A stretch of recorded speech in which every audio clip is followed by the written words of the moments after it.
Good morning and welcome to PW only IAS. स्वागत है आप सभी लोगों का हमारे आज के करंट अफेयर्स के इस सेशन में। आज 17 अक्टूबर 2023 है, तो चलिए अपने इस सेशन की शुरुआत करते हैं।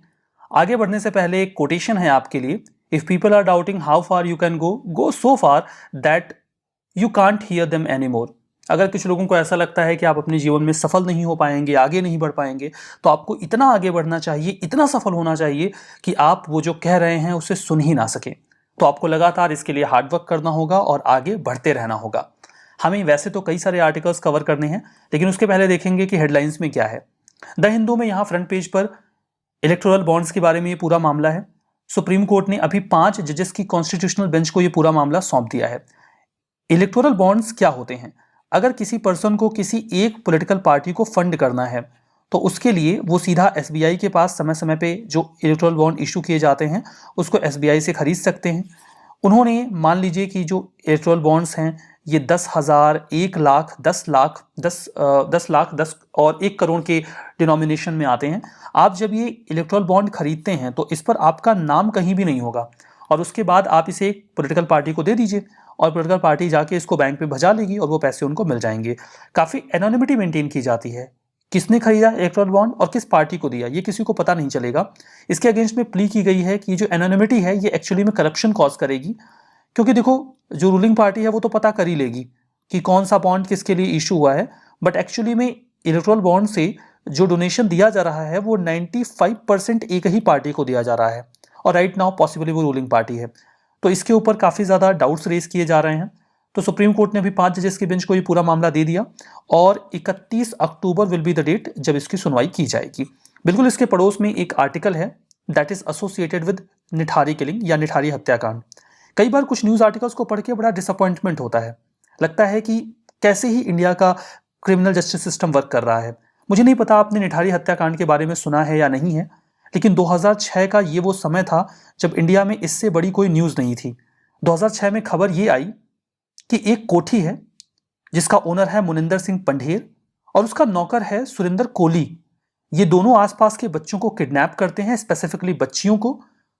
उनका रेप किया जाता है, उन्हें जान से मार दिया जाता है, उनके शरीर के टुकड़े किए जाते हैं और कई बार उसे पका के खा लिया जाता है और बचे हुए हिस्से को एक काली पॉलीथीन में पैक करके पड़ोस के नाले में फेंक दिया जाता है। एक्चुअली में इस घटनाक्रम की शुरुआत 2004 से होती है। 2004 में ही निठारी, जो कि नोएडा में एक गांव है, वहां पर बच्चे गायब होने लगे, स्पेसिफिकली बच्चियां। तो लोगों ने केस फाइल करना शुरू किया, लेकिन निठारी की जो पुलिस है उसने सीरियसली नहीं लिया, ये बोल के कि हो सकता है ये बच्चियां घर छोड़ के भाग जा रही हों या इनकी जो एज है वो गलत बताई जा रही हो। ये मामला तो दबा रहा और धीमे धीमे करके बच्चियां गायब होती रही। एक पानी की टंकी थी, वहीं से अक्सर बच्चियां गायब होती थी और बच्चे छोटे। ये अंदाजा लगाया जाने लगा कि उस पानी की टंकी पे कोई भूत रहता है जो इनको उठा ले जाता है, लेकिन किसी ने यह ध्यान नहीं दिया कि उस पानी की टंकी के पास ही D5 एड्रेस पर एक कोठी है और वहां पर ये दोनों रहते हैं और ज्यादातर बच्चे वहीं से गायब होते हैं। ये मामला तब हाईलाइट हुआ जब 2006 में पायल नाम की एक बच्ची कोठी में काम से गई।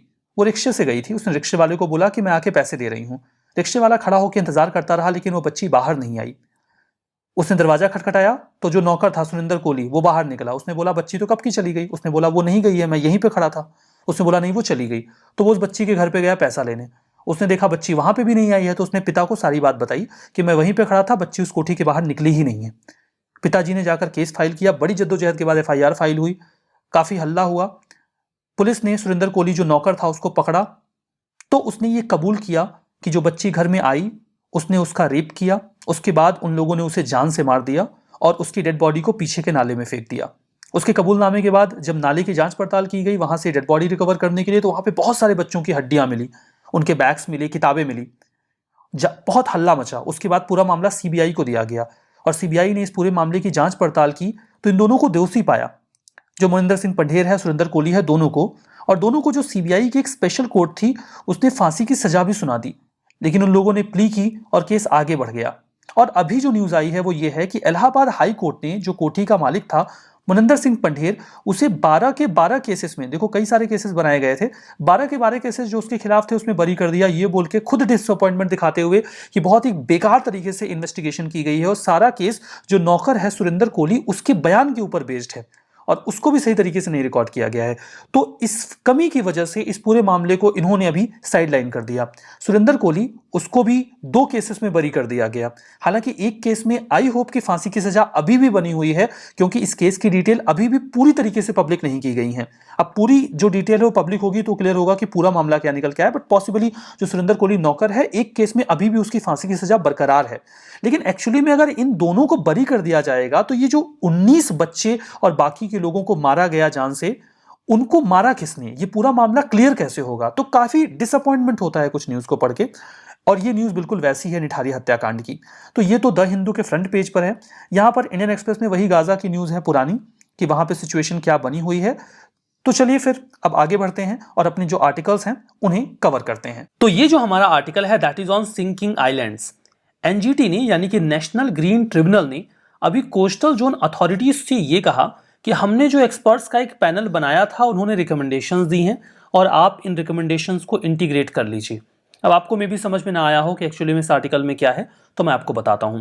इस कहानी को समझने के लिए आपको इतिहास में लाखों करोड़ों साल पीछे जाना पड़ेगा। नहीं, इतना पीछे मत जाइए।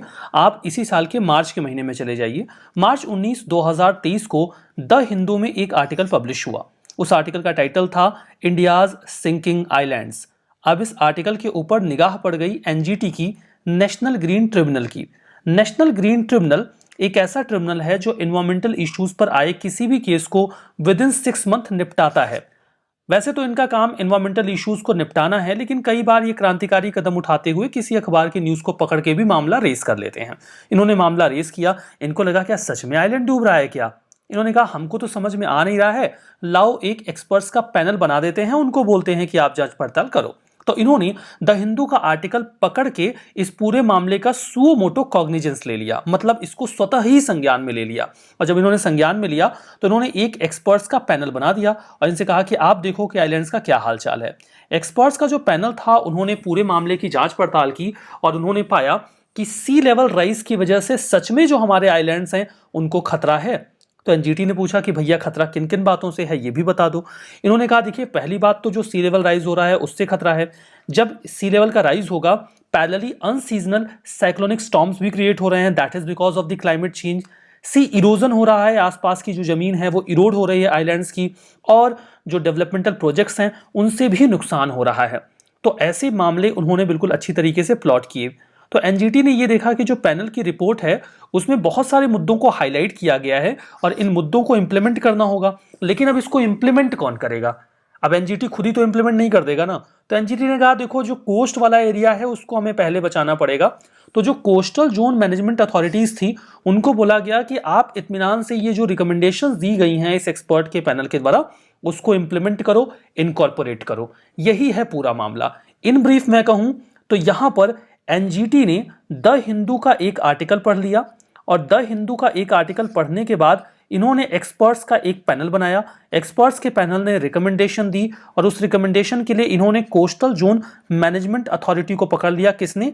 एनजीटी ने। और बोला कि ये जो एक्सपर्ट पैनल की रिकमेंडेशन है आप इसको इंप्लीमेंट करो and that is the overall news. आपको ये पूरी न्यूज़ समझ में आ गई तो रिकमेंडेशंस में कुछ और बातें बताई गई हैं, जैसे कि अगर हमें आइलैंड्स को बचाना है तो हमें island specific sustainable development plans तैयार करने होंगे। वन साइज फिट्स ऑल वाला फॉर्मूला इधर लगेगा नहीं। टूरिज्म पॉलिसी बढ़िया होनी चाहिए, ये नहीं कि लोग जाके वहां पे मार गंदगी फैला दें और उसके बाद पूरा वहां पे नरक मचा दें, ऐसा नहीं। इसके अलावा जो क्लाइमेट रिस्क है उसको भी हमें अकाउंट पे लेना होगा कि हाँ क्लाइमेटिक कंडीशन बिगड़ेगी तो आइलैंड खतरे में आएंगे। हम क्या करें भैया? इसके लिए हमको जो इकोनॉमिक डेवलपमेंट है उसको डाइवर्सिफाई करना पड़ेगा। ये नहीं कि एक तरीके का जो मॉडर्निटी है उसको लाने के नाम पे हमने पूरा इकोसिस्टम बर्बाद कर दिया। हमें नेचर बेस्ड ग्रोथ को देखना होगा, ब्लू इकोनॉमी बेस्ड एक्टिविटीज को बढ़ावा देना होगा, मतलब कि जो नेचुरल एक्टिविटीज हैं मछली, श्रिम्प वगैरह, इन सब के ऊपर फोकस किया जाए। मरीन और कोस्टल फ्रंट्स के ऊपर सजेशन ये भी आया कि हमें क्लाइमेट रिजिलियंट प्रैक्टिसेस को लाइवलीहुड के पर्पज से फॉलो करना होगा आइलैंड्स में, जो कि ऐसी प्रैक्टिसेस हो जिनसे लोगों की आजीविका भी चल जाए, हमारा एनवायरमेंट भी बचा रहे। एट द सेम टाइम हमें नेचर बेस्ड इकोसिस्टम रिस्टोरेशन पे भी फोकस करना होगा कि हम जो नेचर से ले रहे हैं नेचर उसको खुद से वापस से रीजनरेट कर पा रहा है कि नहीं। रिकमेंडेशन में इस बात के ऊपर भी जोर दिया गया कि जो आइलैंड स्पेसिफिक पॉलिसीज़ हैं उनको प्रायोरिटी में रखा जाए ताकि हम क्लाइमेट चेंज को काउंटर कर सकें। एट द सेम टाइम हमें यही बात क्लाइमेट रेजिलिएंट लाइवलीहुड और कंट्रोल डेवलपमेंट, इन सभी चीज़ों के ऊपर फोकस करना होगा। तो काफ़ी कॉम्प्रिहेंसिव गाइडलाइंस दी गई हैं इस पैनल के द्वारा। ऐसे of course coastal zone management authorities को इनकॉर्पोरेट करना चाहिए। अब यहाँ पर बात करते हैं एनजीटी के बारे में, जिसे नेशनल ग्रीन ट्रिब्यूनल एक्ट के तहत 2010 में बनाया गया। न्यू दिल्ली में लोकेटेड है, प्रिंसिपल सिटिंग वहीं पे है। इसके अलावा भोपाल, पुणे, कोलकाता और चेन्नई में भी इनकी लोकल प्लेसेस हैं जहां पर ये बैठते हैं। एनजीटी का मैंडेट है कि कोई भी मामला इनके पास इन्वायरमेंट से एसोसिएटेड आता है तो 6 महीने के भीतर आपने उसको निपटाना है। फंडामेंटल ऑब्जेक्टिव ये है कि जो केसेस इन्वायरमेंटल प्रोटेक्शन से एसोसिएटेड हैं उनको अलग से स्पीडली टैकल किया जाए, और इनका जो अपीलेट जुरिस्डिक्शन है, कोई भी अगर इन्वायरमेंटल इशू है तो वो इन्हीं के पास जाता है। ये कोई कोड ऑफ सिविल प्रोसीजर 1908 का है उसको फॉलो नहीं करते, बल्कि नेचुरल जस्टिस के प्रिंसिपल के बेसिस पे काम करते हैं, और जो इनको सही लगेगा इन्वायरमेंट को बचाने के लिए वो ये करेंगे। अब अगर आप इनके कॉम्पोजिशन की बात करें तो इसमें एक चेयरपर्सन होते हैं। जो चेयरपर्सन होते हैं वो या तो सुप्रीम कोर्ट के जज हो सकते हैं या फिर हाई कोर्ट के चीफ जस्टिस होते हैं। कुछ फुल टाइम मेंबर्स, ये फुल टाइम मेंबर्स कम से कम 10 होने चाहिए, 20 से ज़्यादा नहीं हो सकते। ये जो फुल टाइम मेंबर्स होते हैं, जिन्हें जुडिशियल मेंबर आप बोल सकते हो, ये कोई ऐसा पर्सन होगा जो हाई कोर्ट का कम से कम जज हो। एट द सेम टाइम कुछ फुल टाइम एक्सपर्ट मेंबर्स भी होते हैं, इनकी भी संख्या कम से कम 10 होनी चाहिए, मैक्सिमम 20 से ज़्यादा नहीं होनी चाहिए। जो एक्सपर्ट मेंबर होंगे वो किसी साइंटिफिक या टेक्नोलॉजिकल फील्ड के एक्सपर्ट हो सकते हैं, उनको यहाँ पे बुलाया जाता है। जो चेयरपर्सन होते हैं उन्हें तो देखो सेंट्रल गवर्नमेंट अपॉइंट करती है, हालांकि ऐसा करते वक्त वो कंसल्टेशन जरूर करते हैं चीफ जस्टिस ऑफ इंडिया के साथ। जुडिशियल और एक्सपर्ट मेंबर्स को एक सिलेक्शन कमेटी होती है, वही डिसाइड करती है कि कौन आएगा। तो ये पूरा मामला हमने एनजीटी का देखा और पैनल की रिकमेंडेशंस भी देख ली। अब यहाँ पर जो हमारा अगला आर्टिकल है वो पल्लीकरनई मार्शलैंड के बारे में है। पल्लीकरनई मार्शलैंड में अभी हमने कुछ पक्षियों को देखा, जैसे कि 150 गार्गेन्स। ये देखिए एक ऐसा पक्षी होता है, आप इसे यहाँ पर इस इमेज में देख सकते हो, ये पक्षी है। एट द सेम टाइम कुछ और भी स्पीसीज जैसे कि वेडर्स, ये जो इमेज है ये वेडर पक्षी की है, और कुछ और भी जैसे रैप्टर्स वगैरह जो शिकार करने वाले पक्षी होते हैं, इनको भी पल्लीकरनई मार्शलैंड में देखा गया। माइग्रेटरी सीजन में पक्षियों का यहाँ आना बढ़ने लगता है, लेकिन ये जो पल्लीकरनई मार्शलैंड है ये बड़ा इनफेमस है। वैसे तो ये रामसार साइट है, लेकिन इसकी हालत बड़ी खराब है। लोकेशन सबसे पहले मैं आपको इसकी बता देता हूँ। पल्लीकरनई वेटलैंड, देखो वेटलैंड एक ऐसा एरिया होता है जहां पर इन जनरल 1 फीट पानी लगा रहता है और एक डिफरेंट इकोसिस्टम यहां पर होता है। हालांकि इसकी ऑफिशियल, मैं जनरल टर्म्स में बता रहा हूं, ऑफिशियल डेफिनेशन में ये है कि जो हाई टाइड आता है उसमें मैक्सिमम 6 फीट से ज़्यादा पानी नहीं होना चाहिए। उन सब पे अभी नहीं जाते हैं, कम से कम इन जनरल 1 फीट पानी लगा रहता है ज़मीन के ऊपर, तो आप उसे वेटलैंड बोल देते हो। अब वेटलैंड कई तरीके के होते हैं, एक तो देखो होता है मार्श और एक होता है स्वैम्प। तो जो स्वैम्प वेटलैंड होते हैं उसमें होते हैं पेड़ यानी कि ट्री, जबकि जो मार्श वेटलैंड होता है इसमें आपको मिलती हैं ग्रासेस। तो होते दोनों ही वेटलैंड है, दोनों ही जगहों पे पानी लगा होता है, लेकिन अगर पेड़ होते हैं तो आप उसको स्वैम्प बोलते हो, और अगर वहाँ पे घास होती है, ग्रासेस होती हैं, तो फिर आप उसको मार्श बोलते हो। अब ये चेन्नई सिटी में है और काफ़ी इंपॉर्टेंट है, बे ऑफ बंगाल के बिल्कुल किनारे है। यहाँ पे कई सारी इन्वेजिव, नॉन इन्वेजिव स्पीसीज़ हैं। अभी जो प्रॉब्लम है वो ये है कि जो हाउस होल्ड सीवेज है लगभग उससे तो वो पूरा हमने वेटलैंड बर्बाद करके रखा हुआ है। इसके अलावा जो चेन्नई में कचरा निकलता है उसका जो 50% ज़्यादा कचरा है वो इसी वेटलैंड में फेंका जाता है। वेस्ट वाटर बहुत ज़्यादा यहाँ पे डाला जाता है, इसकी वजह से इसकी हालत बहुत ही ज़्यादा ख़राब है। ये देखिए मैप है, ये है तमिलनाडु, यहाँ पर बिल्कुल नॉर्थ ईस्ट में आपको पल्लीकरनई मार्श रिजर्व मिलेगा। अब इसमें होता क्या है कि हमने बीच में एक सड़क बना दी, मान लो ये रिजर्व है, बीच से हमने सड़क बना दी, तो एक हिस्सा तो रामसार साइट हो गया, लेकिन दूसरा कचरे का डंप यार्ड बन गया, मतलब आधा हमने खत्म कर दिया। ये कितना बड़ा था और कितना बचा है, आप इसका अंदाज़ा ऐसे लगाओ कि कभी 1960 के दशक में ये जो पूरा मार्शलैंड था ये इतना बड़ा था, ठीक है। और ये जो मैप आपको साइड में दिख रहा है ये 2017 का है, इसमें ये पूरा हिस्सा हमने ख़त्म कर दिया, इसको इंक्रोच कर लिया गया, कचरा डाल दिया गया। इसके बाद 2017 में ये केवल इतना बचा, और उसके बाद तो ये और भी कम हो गया। बिल्कुल लेटेस्ट में आता हूँ ना, तो आप इस इमेज को देखो पहले, इस पे से मैं ये पहले जो पक्षी महोदय हैं इनको हटा देता हूँ। ये पक्षी महोदय हट गए। यहाँ पे देखो ये मैप जो है ये 2017 का है, मैंने आपको बताया, और ये है अभी लेटेस्ट 2023 का। ये सब खत्म कर दिया हमने। अब ले देखिए सिर्फ इतना बचा हुआ है, बहुत बड़ा था ये मार्शलैंड और अब बहुत छोटा सा बचा हुआ है। इसमें आधा हिस्सा रामसार साइट है और आधे हिस्से को हमने डंप यार्ड बना दिया है। सरकार खूब चिल्लाएगी कि ये गीला कचरा है, ये सूखा कचरा है, इसमें गीला कचरा डालो, इसमें सूखा कचरा डालो, हम सब अलग अलग करते हैं और ये ले जाके सारा मिक्स कर देते हैं और मिक्स करके एक ही जगह पे फेंक देते हैं। तो धोखा हो जाता है हमारे साथ, लेकिन ये धोखा बहुत होता रहता है। तो काफ़ी कंसर्न रेज किया जा रहा है। कभी ये कार्बन सिंक की तरह काम करता था, पूरा एनवायरमेंट में जो कार्बन होता था उसको सोख लेता था, और अभी ये कचरे के ढेर में कन्वर्ट होकर रह गया है। तो काफ़ी कंसर्न रेज किए जाते हैं। ये एक रामसार साइट भी है। इसकी जो ईस्टर्न पेरिफेरी है वहाँ पर आपको बकिंघम कनाल देखने को मिलेगी। ये देखो, ये पूरा कनाल का नेटवर्क है, बकिंघम कनाल। और ये जो कनाल है ये काफ़ी ज़्यादा पानी को रिचार्ज करता है, और ये पूरा मार्शलैंड पानी को, वाटर टेबल को रिचार्ज करता है। 796 किलोमीटर का ये फ्रेश वाटर नेविगेशन कनाल है, जो कि आंध्र प्रदेश से तमिलनाडु के बीच में फ्लो करता है। ठीक है, तो ये तो पूरा मामला पल्लीकरनई मार्शलैंड के बारे में और उसकी जो खराब कंडीशन है उसके बारे में हमने यहाँ पर डिस्कस किया। हमारा जो अगला आर्टिकल है वो चाइना के बेल्ट एंड रोड समिट के बारे में है, जो कि इजराइल गाजा वॉर के बीच में अभी ऑर्गेनाइज किया गया। चाइना पूरी तरीके से प्रिपेयर्ड है। उसने 130 देशों को इनवाइट किया इस फोरम पे कि आइए हम लोग बातचीत करते हैं। और इजराइल गाजा वॉर में तो उसने वही भारी भरकम स्टेटमेंट दे दिया कि भैया सब लोग शांति से रहो, प्यार मोहब्बत से रहो, हालांकि वो खुद नहीं रहता। लेकिन हमारा मामला इधर बेल्ट एंड रोड समिट है और बेल्ट एंड रोड इनिशिएटिव भी है। तो जो बेल्ट एंड रोड समिट है उसमें चाइना ने 130 देशों को बुलाया है। ये सभी वो देश हैं जिन्होंने बेल्ट एंड रोड इनिशिएटिव का खुद को हिस्सा बना लिया है। अब ये है क्या? ये एक इंफ्रा कॉरिडोर है। इंफ्रा कॉरिडोर होने का मतलब क्या है कि बेल्ट एंड रोड इनिशिएटिव के तहत बनाए जाते हैं रोड्स, इसके तहत बनाए जाते हैं पोर्ट्स, इसके अलावा इसके कुछ रूट्स डेवलप किए जाते हैं। ऐसा इंफ्रा डेवलप किया जाता है कि किसी भी चीज़ को आसानी से ट्रांसपोर्ट किया जा सके। इसे न्यू सिल्क रूट का नाम दिया जाता है, या फिर इसे one belt one road project भी कहा जाता है, यानी कि OBOR। अब देखो, सबसे पहले तो आप पुराना सिल्क रूट देख लो। ये है पुराना वाला सिल्क रूट। ये कभी चाइना के नॉर्थ से होते हुए इंडिया के नॉर्थ तिब्बत से होते हुए गुजरता था। ये जो रेड लाइन आपको दिख रही है ना, ये ओरिजिनल सिल्क रूट है, जो कि इंडिया के नॉर्थ से भी होता था। अब यहाँ पर कुछ पेरिफेरल रूट्स होते थे जो इस मेन सिल्क रूट से कनेक्ट हो जाते थे, और फिर ये यूरोपियन रूट था जो कि इस सिल्क रूट से अल्टीमेटली कनेक्ट होता था। तो कुल मिला के ये जो सिल्क रूट है ये चाइना के ईस्टर्न पार्ट से लेकर जाता था वर्तमान के टर्की तक। ठीक है, लेकिन इसके अलावा ये यूरोप को कनेक्ट करता था, पूरे मिडल ईस्ट को कनेक्ट करता था। ये पहले इसी रूट के तहत ट्रेड हुआ करता था, और अभी ये मॉडर्न सिल्क रूट है जहां पर लैंड रूट से पूरे यूरोप को एशिया को कनेक्ट कर दिया गया, और इधर नेवल रूट भी कनेक्ट किया जा रहा है, जहां पे जगह जगह पे पोर्ट्स बनाए जा रहे हैं। इन्हीं पोर्ट्स के चलते उसने इंडिया को भी ऑलमोस्ट घेर के रखा हुआ है। तो चाइना ने इसे इनिशियली नाम दिया था OBOR। ठीक है, 2013 में इसको चाइना के प्रेसिडेंट शी जिनपिंग ने लॉन्च किया था one belt one road initiative के तौर पे। हालांकि इसमें देखो, इसमें एक है बेल्ट। बेल्ट का यहाँ पे मतलब है रोड, मतलब यहाँ पे जो पुराना सिल्क रोड था उसी की तर्ज के ऊपर रोड्स बनाए जाएंगे। जो नॉर्थ में आपने रोड देखा, तो बेल्ट का मतलब है रोड, और रोड का क्या मतलब है? रोड का मतलब है सी रूट। तो कंफ्यूज मत होना, रोड का मतलब जमीन वाला रोड नहीं है। जो रोड का मतलब है समंदर में जो रूट्स बन रहे हैं उनका, और बेल्ट का मतलब है रोड। OBOR का नाम इन्होंने बाद में 2016 में बेल्ट एंड रोड इनिशिएटिव कर दिया। इसमें जो ओ था ना, इसको काट दिया। वन बेल्ट वन रोड की बजाय इन्होंने बेल्ट एंड रोड इनिशिएटिव कर दिया। रीजन भी, इनको लग रहा था कि वन वर्ड का मिस इंटरप्रिटेशन हो सकता है। ये बोला जा सकता है कि चाइना सबको एक करके अपने में मिलाने के चक्कर में है।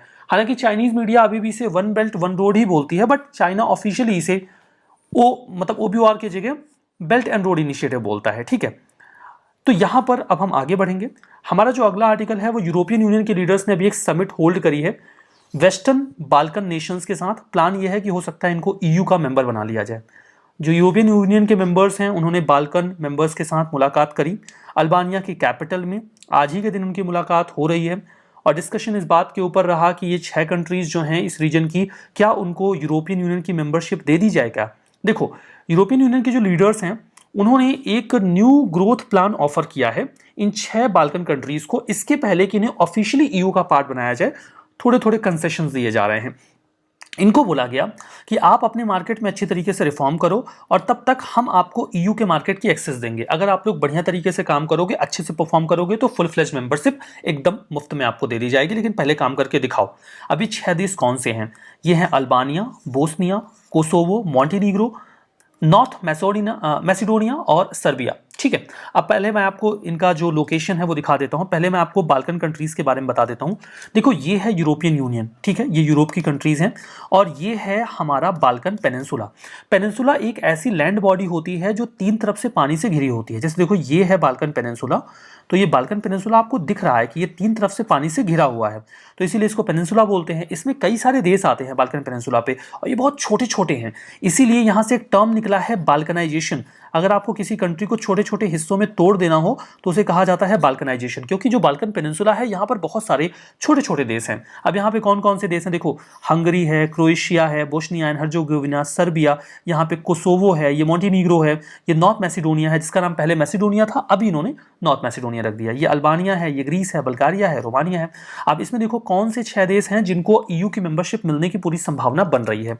यहाँ पे देखो एक तो ये मोंटेनीग्रो है, ये Albania, Montenegro, Bosnia and Herzegovina, ये है सर्बिया, यहाँ पे है कोसोवो और ये है नॉर्थ मैसिडोनिया। तो ये 6 देश हैं जिनको मेंबरशिप दी जानी है।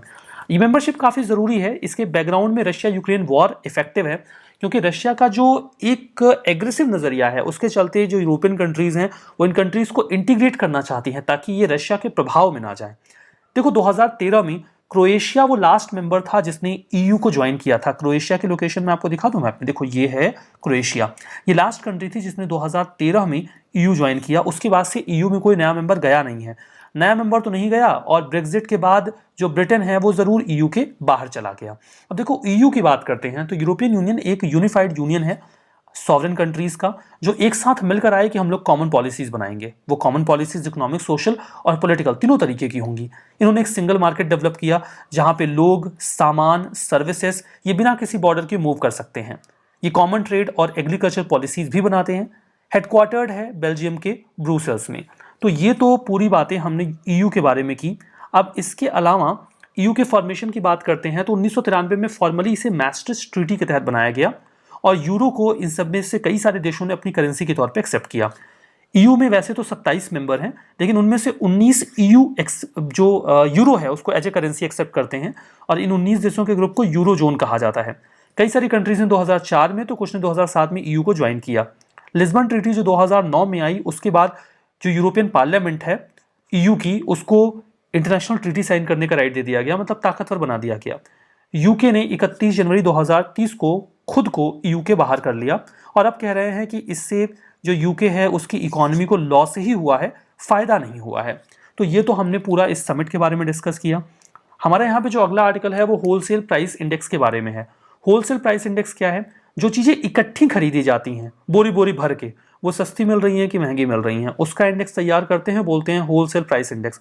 अभी एक आर्टिकल हमने इन्फ्लेशन पे देखा था कि जो कंज्यूमर प्राइस इंडेक्स है, यानी कि जो इन्फ्लेशन है, वो 8% के अराउंड था, जो घट के लगभग 5% पे आ गया। अच्छी बात थी, लेकिन इसके घटने में जो होलसेल प्राइस इंडेक्स है उसका भी एक की कंट्रीब्यूशन रहा कि अगर जो आप चीजें खुदरा में ले रहे हो नॉर्मल, वो सस्ती हुई हैं तो जो होलसेल प्राइसेस हैं वो भी कम हुए होंगे। यही न्यूज़ है कि जो होलसेल प्राइसेस हैं उसमें हमें एक डिफ्लेशनरी ट्रेंड देखने को मिला, यानी कि होलसेल प्राइस माइनस में रहे हैं, इन्फ्लेशन इसमें माइनस में रहा है।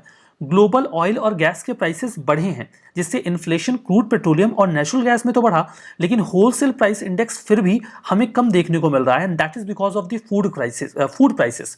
जो फूड प्राइसेस हैं वो कम हो रहे हैं, प्राइमरी आर्टिकल के प्राइसेस कम हो रहे हैं, इसकी वजह से होलसेल प्राइस हमें कम देखने को मिला है।